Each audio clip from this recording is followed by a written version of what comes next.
Olá, tudo bem? Espero que você esteja tendo um ótimo tempo conosco aqui, seja assistindo nossos vídeos, ouvindo podcast. A nossa esperança é que isso seja uma ótima ferramenta para trazer valor para a sua vida, para que você seja edificado. E se você quiser algum dia visitar-nos e conhecer o nosso trabalho, fique à vontade. Nós estamos aqui em Volta Redonda, sempre aos domingos, às 10 horas da manhã ou às 7h30 da noite. Vai ser um prazer te receber. No mais, fique conosco, aproveite o conteúdo, que Deus te abençoe. Um abraço.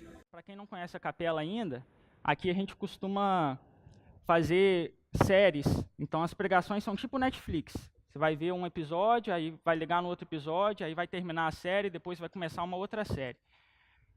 Normalmente as séries são de 1 mês, 2 meses, só que quando chega nesse período do ano, a gente faz uma série mais longa. Nessa série mais longa, geralmente a gente lê um pouco mais de Bíblia, a gente vai mais a fundo. Valeu, Serginho. A gente vai mais a fundo um pouco. Pode ter um pouco mais de exortação, pode ter um pouco mais de aplicação. Sempre nesse período do ano. Ano passado foi Gálatas, ano retrasado foi Eu Sou, esse ano vai ser sobre parábolas. Eu creio que todo mundo que já foi em igreja já escutou pelo menos uma vez ou uma parábola. Olha aí, novato é fogo, cara. Todo mundo já deve ter escutado pelo menos uma parábola, quem já foi na igreja. Quem nunca foi na igreja, para entender o que é parábola, é muito simples. Parábola é uma história muito simples, que ela é contada para explicar uma outra coisa. O sentido da palavra parábola, o prefixo para, é tipo colocar ao lado, para de paralelo, de próximo. E o bolar, que é o final, vem de lançar. Então, parábola é como se fosse lançar ao lado. É como se contasse uma história simples para explicar uma outra coisa, tipo analogia. Então você está contando uma história para explicar uma outra coisa. Jesus fazia isso muito, muito bem. E ele fazia isso de uma forma diferente do que o resto do pessoal fazia. Pode parecer que Jesus inventou a parábola, mas não foi. O pessoal que já vinha antes de Jesus já tinha usado parábolas várias vezes. Hilel, que era o rabino, que veio 2 gerações antes de Jesus, já usava parábolas. Mas usava do jeito tradicional, que é esse jeito que eu falei. Quando Jesus veio para contar as parábolas dele, ele usava de um jeito totalmente diferente. Jesus conseguia fazer uma coisa que ninguém fazia. Jesus atingia 2 objetivos quando ele falava as parábolas, e eram 2 objetivos totalmente opostos. Um objetivo para cá, o outro para cá. Aí Jesus mandava uma parábola só e atingia os 2 objetivos. Só ele que fazia isso. Ele era sinistro. Jesus era um pedagogo assim, fora do normal. Presta atenção como é que ele usava as parábolas. Abre aí, por favor, vamos ler junto. Mateus 13, do versículo 10 ao versículo 16. O contexto disso aqui é a parábola do semeador. Ele contou a parábola do semeador no início do capítulo 13, e aí depois os discípulos perguntavam por que ele usava parábolas. Por que ele falava em parábolas, e aí ele explicou. Vamos ler junto. Melhor, vou usar do versículo 9, que esse versículo 9 a gente vai usar no final, eu já leio de uma vez. E Jesus terminou dizendo: se vocês têm ouvidos para ouvir, então ouçam. Eu vou deixar esse versículo solto, mas depois a gente vai explicar. Ficou meio redundante, né? Ouvir, ouvidos e ouçam, está meio assim, redundante, mas depois eu vou explicar por que isso aqui tá redundante assim. E aí ele explicou a parábola do semeador, ele contou a parábola do semeador, e os discípulos perguntaram por que ele usava parábolas. Aí ele falou assim: então os discípulos chegaram perto de Jesus e perguntaram: por que o Senhor usa parábolas para falar com essas pessoas? Jesus respondeu: a vocês, Deus mostra o segredo do reino dos céus, mas a elas não. Ou seja, para os discípulos, Deus estava mostrando os segredos do reino dos céus, e para uma outra galera não estava mostrando. Pois quem tem, receberá mais, para que tenha mais ainda. Mas quem não tem, até o pouco que tem, lhe será tirado.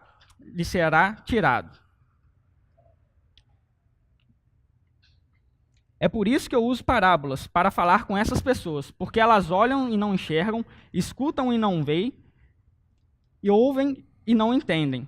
O que estava acontecendo aqui? Jesus estava explicando a parábola, tinha uma galera entendendo e uma galera que não estava entendendo. Ele está explicando isso aqui no texto.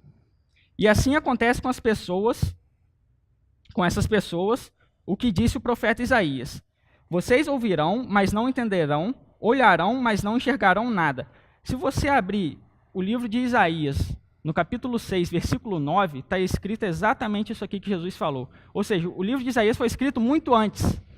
E aí, quando Jesus começa a usar parábolas, está cumprindo essa profecia que está lá no livro de Isaías. É isso que ele está falando aqui. Pois a mente desse povo está fechada. Eles taparam os ouvidos e fecharam os olhos. Se eles não tivessem feito isso, os seus olhos poderiam ver e os seus ouvidos poderiam ouvir. E a sua mente poderia entender, e eles voltariam para mim, e eu os curaria, disse Deus. Jesus continuou dizendo, mas vocês, como são felizes? O ideal é que a gente esteja nessa galera de felizes aqui. Pois os seus olhos veem e seus ouvidos ouvem. Eu afirmo a vocês que isto é verdade. Muitos profetas e muitas outras pessoas do povo de Deus gostariam de ver o que vocês estão vendo, mas não puderam. E gostariam de ouvir o que estão ouvindo, mas não ouviram. O que ele explicou aqui? Tinha uma galera que estava com a mente fechada. Quando Jesus estava explicando a parábola, tinha um pessoal que estava lá a fim de aprender. Então eles estavam ali para entender o que Jesus estava falando, eles estavam ali realmente com respeito, com vontade de entender, com vontade de aprender. E tinha um pessoal que estava ali meio que só para julgar, meio que para criticar Jesus, para ver o que ele ia falar de errado para poder questionar ele depois. Esse pessoal não estava entendendo. O que eram os dois objetivos que Jesus cumpria quando ele falava a parábola? Ele revelava para quem ele tinha que revelar e escondia para quem ele tinha que esconder. Ou seja, ele falava uma parábola, ele revelava para uns e escondia de outros. Ele mostrava para uns e cobria outros. Tá dando para entender? Eu estou meio nervoso, estou falando meio rápido, mas tá maneiro, né? Beleza. Um outro fato muito legal que dá para entender nisso aqui é que se a gente for lá no livro de Lucas 12:48, esse texto é do funcionário que era infiel. Não sei se vocês estão lembrados. E aí, nesse versículo, fala que quando você tem algo e você recebe mais, você é cobrado mais. E quando você tem menos, você é cobrado menos. Quando Jesus, olha a demonstração de amor de Jesus aqui. Quando Jesus falava em parábolas e escondia da galera que não estava muito afim de entender o que Jesus estava falando, que estava ali mais para questionar Jesus e para ficar criticando ele meio que estava protegendo eles de acumular um fardo sobre eles.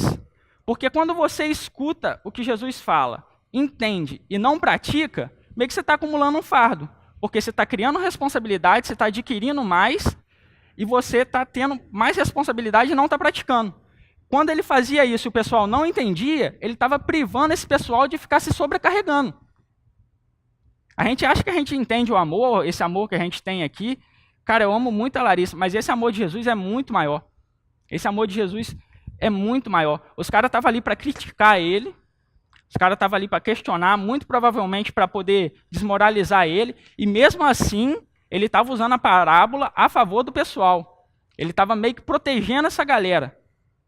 A gente não consegue fazer isso. É um amor muito fora do normal. É um amor muito fora do normal. A gente pode dar uma olhada em Mateus 12, que é o capítulo anterior. Eu não vou ler porque senão vai ficar muito longo. Mas Jesus começou a usar as parábolas logo depois do capítulo 12. O capítulo 12 é quando está dando aqueles problemas do sábado. Na época tinha o pessoal da lei, eles tinham várias leis, mas a lei mais crítica deles era o sábado. E aí eles eram, muito rigorosos com o sábado. No capítulo 12 explica direitinho o que estava acontecendo sobre o sábado. Já tinha acontecido um lance que os discípulos tinham feito uma colheita no sábado, os caras estavam com fome, aí foram colher, os caras criticaram porque não podia colher no sábado. Não pode trabalhar no sábado. A lei era muito rigorosa no sábado, você não podia fazer nada. Era o inverso. Porque o sábado era para descanso, para você não morrer de estresse. Jesus falava Pô, pega um dia para você descansar, para você não ficar focado só em trabalho, trabalho, trabalho o tempo inteiro, só querendo trabalhar. O que você faz? Você tira um dia para você descansar, para você louvar a Deus, para você aproveitar a natureza que Deus fez.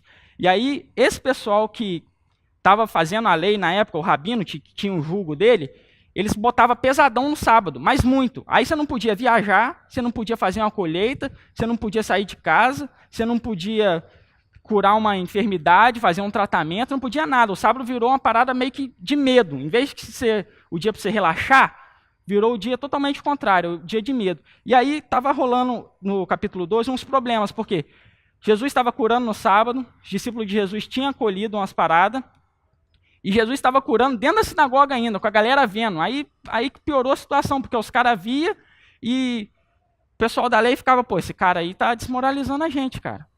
Porque o pessoal está começando a seguir ele, está vendo o que ele está falando, está vendo o que ele está fazendo. E aí começaram a perseguir Jesus, e já não é a primeira vez que ameaçam ele de morte. Veio os mestres da lei da época, assim, os mais boladões. Os caras viajaram 3 dias só para ficar ali questionando Jesus. E aí eles chegaram lá, Jesus tinha feito uma parada, milagre extraordinário. Ele estava dentro da sinagoga, depois de um monte de lance de sábado que já tinha acontecido, meio que esse foi a gota d'água. Estava na sinagoga, tinha um cara lá, na sinagoga, que ele era mudo e cego. Assim, o cara estava muito ruim. Para piorar a situação, ele estava com um demônio no corpo. Aí, para de rir, rapaz. Para piorar, ele estava com um demônio no corpo. Jesus curou o cara, mas meio que instantâneo. Não foi tipo esse show que a gente vê na televisão, o cara fica batendo papo com o demônio, 1 hora trocando ideia com o demônio, para o demônio sair, ou curando, demora um tempão. Jesus curou o cara, e no meio da sinagoga, geral viu. Inclusive esses mestres da lei que tinham viajado 3 dias para ficar de olho nele. Aí o que aconteceu? O povo que estava em volta falou, caraca, mané, vocês estão vendo o que esse cara fez aí? Aí começaram a trocar ideia lá, pô, esse daí não é o filho de Davi, não, o Cristo, o prometido? E aí esses caras que estavam lá, os sabichões da lei, para não perder a moral, porque o que acontece? Se o pessoal começasse a seguir Jesus, e já tinha a galera seguindo, eles iam perder o título deles, perder a glória que eles tinham, porque eles tinham um escalão, entendeu? E aí se o pessoal vai todo para Jesus, eles iam perder. E aí eles não queriam isso. Quando o pessoal começou a ver Jesus e começou a ameaçar seguir Jesus, eles entraram na frente e falaram, não. Ele está fazendo isso aí porque ele tem autorização do chefe dos demônios. E aí, Jesus deu um esculacho nos caras, não vou entrar em detalhes, porque senão vai ficar muito longo. E a partir desse momento, se você parar para ver, quem leu a leitura cronológica que a gente está fazendo aqui, foi muito bom para ajudar nisso aí. Porque você vê que a partir do 12, a partir desse momento, que ele começa a usar parábolas. Por quê? Esse pessoal, depois que Jesus dá um esculacho nele, já sai, já falou, tem que dar um jeito em Jesus aí, cara. Tem que passar o cerol nesse cara aí, dar um sumiço nele, joga no rio aí, some com esse cara, porque senão vai ficar ruim pra gente. E já não era a primeira vez, Jesus já estava esperto, já deu nos calos, e aí, para dar uma diminuída, ele começou a usar parábolas. Quando ele curava, ele falava assim, te curei, mas espalha muito não, deixa abaixo aqui e tal, conta para muita gente não. Os caras saíam, contavam para todo mundo. Era fogo. E aí, Jesus estava no quê? No último ano do ministério dele. Aí ele começou a baixar o nível de procurado dele, entendeu? Começou a usar parábolas para a galera não entender, começou a tentar curar mais chavado, mas sempre tinha multidão, não estava dando muito certo. Ele sabia que não estava na hora dele de morrer. Então, ele não estava na hora dele se entregar ainda, ele começou a administrar melhor isso aí. Começou a usar as parábolas. Tá dando para entender, né? Beleza. Vamos ler uma parábola, então. Se você andar mais aí no capítulo 13, mais para baixo, vai ter várias parábolas do joio, semente de mostarda. A gente vai ler lá no versículo 44. É uma parábola de um versículo, pequenininha, mas dá para aprender muito com um versículo, olha só. É a parábola do tesouro escondido. Fala assim, o reino do céu é como um tesouro escondido num campo, que certo homem acha e esconde de novo. Ele fica tão feliz, vamos prestar atenção no feliz, que às vezes a gente lê rápido e não presta atenção nas paradas. Ele fica tão feliz que ele vende tudo que tem, depois volta e compra o campo. A parábola de baixo, que é da pérola, é similar à de cima. Eu vou explicar de cima rapidinho, depois a gente lê a de baixo. Contextualizando aqui, o que estava acontecendo aqui?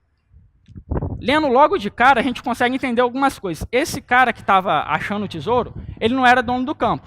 Porque se ele fosse dono do campo, ele não ia comprar o campo que é dele mesmo. Então, ele não era o dono. Provavelmente, ele foi contratado para trabalhar no campo. Então, ele estava lá com a enxada lá, pô, deu numa parada que não era terra nem grama. Aí, abriu para ver um tesouro. Ficou abismado com o tesouro. Surreal o tesouro. Desesperado. Falou, caraca, largou a enxada, largou tudo, saiu, vendeu tudo que ele tinha. Galera, tudo que ele tinha. Pedro já falou um monte de vezes aqui o que é tudo. É tudo. O cara vendeu a casa, o carro, vendeu o cachorro, vendeu as roupas, vendeu o celular, voltou para lá, se ele está sem roupa. Voltou aqui, ó. Entregou tudo que ele tinha, pegou o terreno. Porque ele queria o tesouro. A parábola de baixo, muito parecida. O reino dos céus é também como um comerciante que anda procurando pérolas finas. Quando encontra uma pérola que é mesmo de grande valor, ele vai, vende tudo que tem, igual o outro, e compra a pérola. Similar demais. Só que esse daqui ele era um comerciante, ele comprava e vendia pérolas. Nessa época aqui, pérola era, nossa, 1000 vezes mais que diamante. Hoje aqui, não sei, mas provavelmente ninguém tem um diamante aqui. A pérola ela era pior ainda. Oi? Era pior ainda. Na época, os caras, para conseguir uma pérola, eles tinham que amarrar pedra no corpo, pular dentro d'água para afundar, chegava lá no fundo, tudo escuro, pegava a ostra, chegava lá em cima, abria, dava de cara com a ostra vazia, pulava de novo, morria, aí chamava outro cara para pegar, aí ficava assim, pérola era sinistro, muito caro. E esse cara, então, ele ficava comprando e vendendo pérolas. E aí ele achou uma pérola que era fenomenal, grande, brilhante, perfeita, intacta. Ele ficou, caraca, é essa que eu quero. E aí ele abre mão de tudo que ele tem, igual o outro, e fica só com essa pérola. Ele queria só essa, mais nada que ele queria. Só essa pérola. Só. Só isso. O que a gente aprende com essas duas parábolas aqui? O valor do reino de Deus. Eles estão abrindo mão de tudo para ficar com o reino de Deus. Esse tesouro é o reino de Deus. E essa pérola é o reino de Deus. Essa é a mensagem central dessas duas parábolas. Ah, mas pode ser para falar que o primeiro cara foi ético, porque ele podia ter pegado o tesouro sem ter comprado o campo. É uma interpretação, mas não é o viés principal da parada, entendeu? O viés principal é o valor do reino. E o que é o reino de Deus? O reino de Deus, se a gente for ler assim, a definição exata, estava trocando a ideia com o Bruno aqui antes de começar, seria um lugar onde Cristo reina soberano e só acontece a vontade dele. Os súditos são tipo assim, Jesus já é bom demais, mas no reino só acontece o que ele quer. Então fica uma perfeição extrema. Esse é o reino de Deus. Só que explicando assim fica meio vago. Então o que eu vou fazer? Eu vou contar uma história rápida. Aí o Bruno falou, pô, você vai fazer uma parábola. Eu nem tinha me tocado, mas é uma história. É uma história rapidinha, todo mundo já conhece a história de Jesus sobre o reino e tal.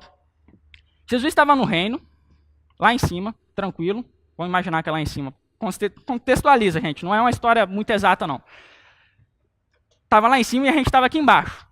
E a gente não conseguia entrar no reino. Porque para entrar no reino não podia ter pecado. Quem pecou uma vez, quebrou a lei, já era, não entra. Não tinha ninguém aqui que não tinha pecado. Todos nós pecamos. Todos nós estávamos errados. E aí a gente não tinha condição de entrar no reino. Não, pode tentar o jeito que for. Você pode vender, você pode tentar fazer por obras, você pode tentar comprar com dinheiro porque você é rico. Não tem jeito. Pecou, não entra. O que Jesus fez? Jesus tirou a coroa dele lá de príncipe, falou, pai, tá na hora? Tá. Pode ir lá? Pode. Então vou lá salvar a galera porque eu amo eles. Aí ele deixou a coroa lá na cadeirinha dele lá, saiu do reino, veio aqui para a terra, começou a explicar para a gente o que é o reino.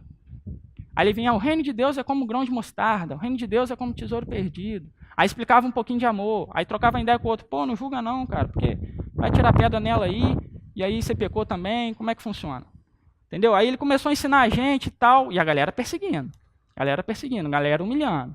E ele aqui só ensinando, amando, ensinando. Chegou na hora dele partir, se entregou, sofreu pra caramba, se entregou, ralou, partiu, morreu.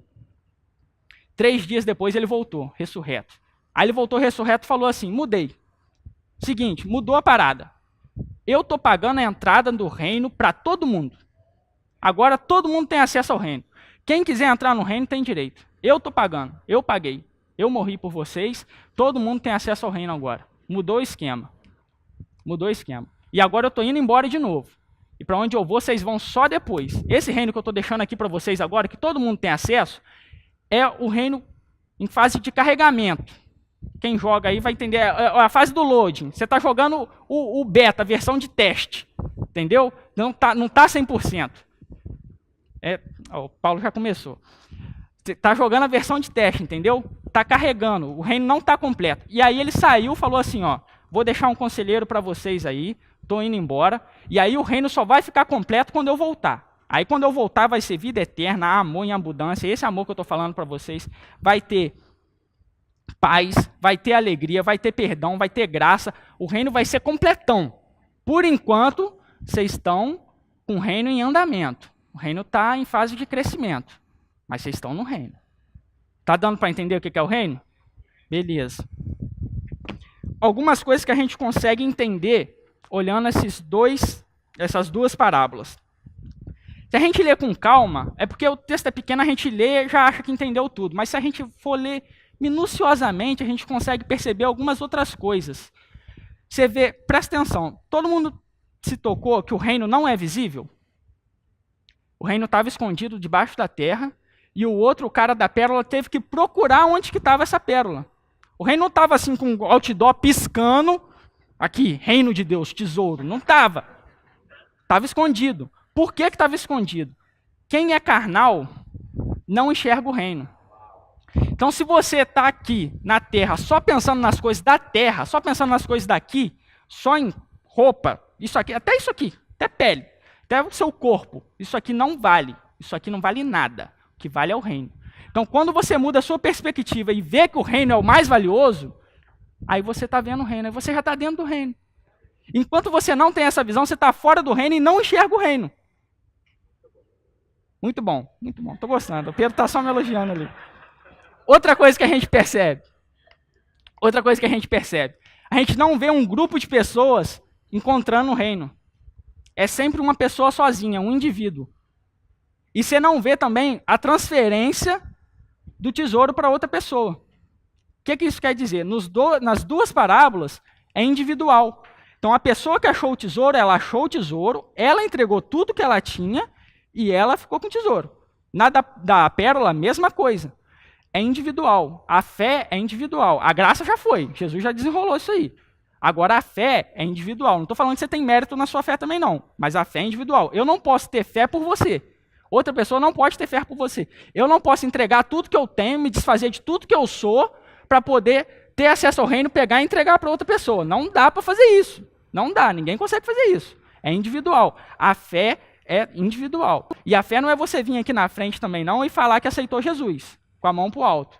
Isso não é fé. Você batizar é uma demonstração, mas também não é fé. Batizou, estou salvo. Pronto, demonstrei minha fé, beleza. Não é isso. A fé é você fazer o que está acontecendo aqui nas parábolas. Esse vender tudo aqui não é só de bem material, galera. Não estou falando de bem material e não estou falando para você vender tudo que você tem. Não faça isso, por favor. Você tem que fazer o quê? Você tem que se esvaziar. Você tem que largar o que você é e colocar Jesus no lugar. Aí você começa a ter fé. Aí você começa a mudar.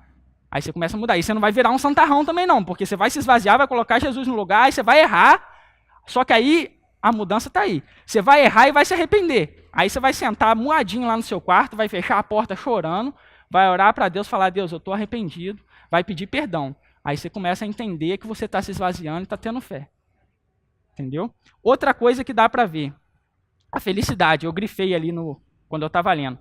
Felicidade não é uma coisa triste. Você se desfazer de tudo que você tem para colocar o foco no reino não é uma coisa triste. Parece, eu tenho que parar de me importar com as coisas da terra, me importar mais com as coisas do reino, eu tenho que abrir mão do meu carro que eu gosto tanto. Não é isso, eu não estou falando, de novo, não estou falando para você vender tudo que você tem. Estou falando para você mudar a perspectiva. Você vai pegar tudo que você tem e vai colocar tudo em prol do reino. Quando você for trabalhar, você vai trabalhar porque você quer influenciar as pessoas e você quer mostrar o reino para a pessoa do seu trabalho. Você não está indo trabalhar para você juntar riqueza aqui na terra, não. Aí é prejuízo. Porque aqui você vive 70 anos. Lá no reino você vai viver para sempre. Então melhor foca lá que é mais vantagem. Entendeu? Aí não dá, velho. Esse cara ri, eu perco concentração. É aula de investimento. É felicidade. Quando você mudar a perspectiva, que você entender que o reino é muito mais valioso do que aqui, galera, o que eu estou tentando passar para vocês é o valor do reino.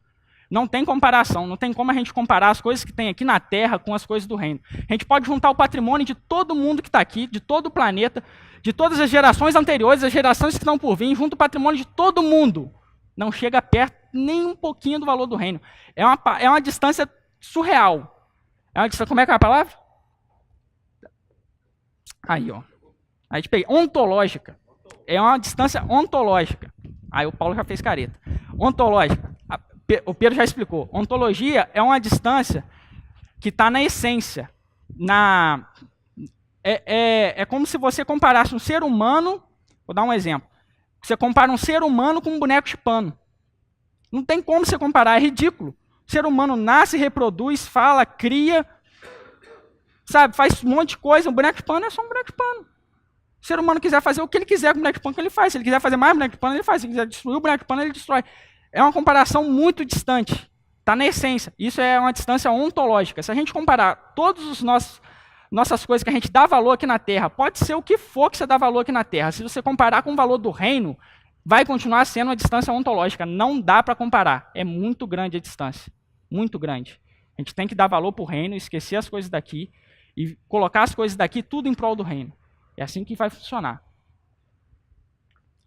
Estou falando um monte de semelhança entre as parábolas. Mas vocês repararam em alguma diferença entre elas? A diferença é mais difícil. Tem uma diferença de uma parábola para outra. A diferença é que, em uma parábola, a pessoa estava procurando. O cara da pérola, ele estava procurando a pérola. E aí ele encontrou a pérola. Beleza. O outro cara não estava procurando o tesouro. Mas ele encontrou também. Se você pegar na Bíblia, tem exemplos disso. Quem não estava procurando e quem estava procurando. Quem estava procurando? Se pegar os bereanos, que estavam estudando a Bíblia, eles estavam procurando. Se pegar o eunuco, que estava no caminho lá, encontrou com o Tiago, aí trocou uma ideia com o Tiago, falou, pô, Tiago, eu estou lendo, mas se não tiver ninguém para me explicar, como é que vai ser? Aí Tiago explica, batiza o cara. Ou seja, o eunuco estava procurando.